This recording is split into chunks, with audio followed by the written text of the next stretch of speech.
घर में उसके माता पिता भी रहते थे।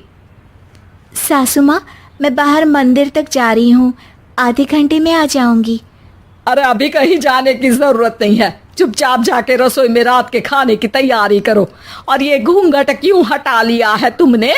क्या पता नहीं कि इस गांव में औरतें बिना घूंघट के नहीं रहती? रात में अंजलि छत पर जाकर अपनी मम्मी से बात कर रही होती है। तभी गांव की 3-4 औरतें उसे देख लेती है और दरवाजे पर आकर उसकी सास से शिकायत करने लगती है। और क्या हुआ? अरे छत पे तो देखो, आपकी बहू मटक मटक के किसी से फोन पर बात कर रही है, दिन भर फोन पे लगी रहती है। अरे कल तो मंदिर के पास वो क्या कहते हैं, सेल्फी ले रही थी। शहर की बहू रखना अच्छा शान की बात है, पर देखना इसके लक्षण से ये तो तुम्हारे परिवार को बदनाम ना कर दे। ये पहली बार नहीं था जब सास से गांव के लोगों ने अंजलि की बुराई या शिकायत नहीं की हो।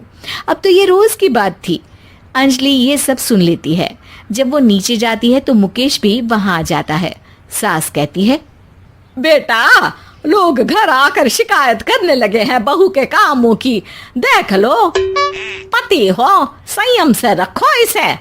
माँ जी, मैं तो अपनी माँ से बात कर रही थी, क्योंकि यहाँ कोई बात करने लायक ही नहीं है, और अब मैं माँ के पास ही रहूंगी। वहाँ क्या रहना, वहाँ बाहर के लोग तो ठीक है, पर घर के लोग भी इज्जत ना दे सके। अरे नहीं नहीं अंजलि, ऐसा नहीं है, धीरे धीरे सब ठीक हो जाएगा, तुम फिक्र ना करो। अरे बस कुछ बोलना ही नहीं है, सर पे चढ़ा रखा है बहू को।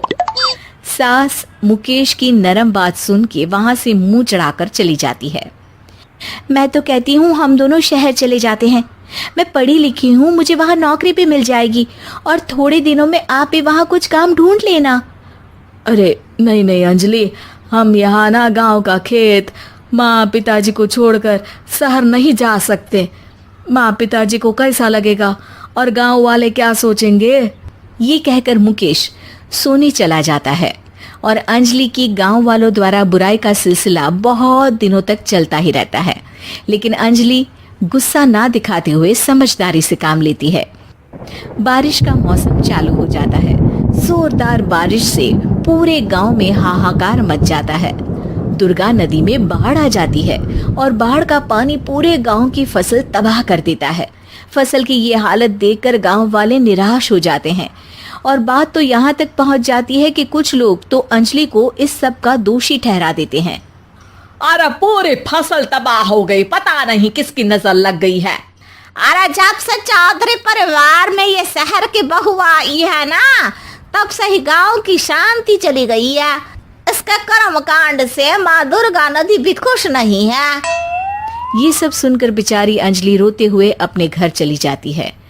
कुछ दिन बाद सभी गांव वाले अपनी फसल का मुआवजा लेकर अपने अपने घर आते हैं। मुकेश भी 1500 लेकर आता है।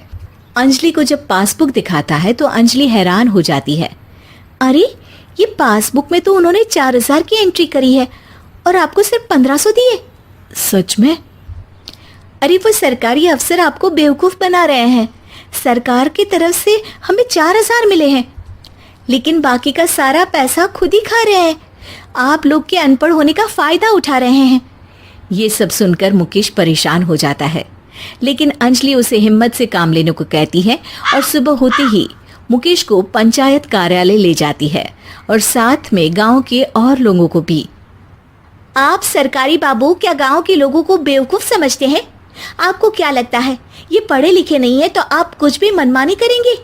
ये बेचारे दिन रात इतनी मेहनत करते हैं, ये हमारे अन्नदाता हैं और आप इनके साथ ऐसा धोखा करते हैं। अरे क्या बके जा रही है ये लड़की, किस धोखे की बात कर रही है? अपने कांड करके नदी माँ को नाराज करके हमारा नुकसान करके इसे चैन नहीं मिला क्या? सरपंच जी, इन सरकारी बाबू ने मुझे बेवकूफ बनाया है और मेरे हिस्से के पैसे खुद चट कर गए। बस ये सुनते ही सरपंच वहां से दुम दबाकर भाग जाता है। पता चलता है कि जनपद अधिकारियों ने गांव के सरपंच के साथ मिलकर सबके साथ धोखा किया है। सब लोगों का विरोध शुरू हो जाता है और आखिर में अधिकारी सब गांव वालों के हिस्सों के बचे हुए पैसे उन्हें लौटा देते हैं और कई दिन तक सरपंच गांव में लौटता ही नहीं।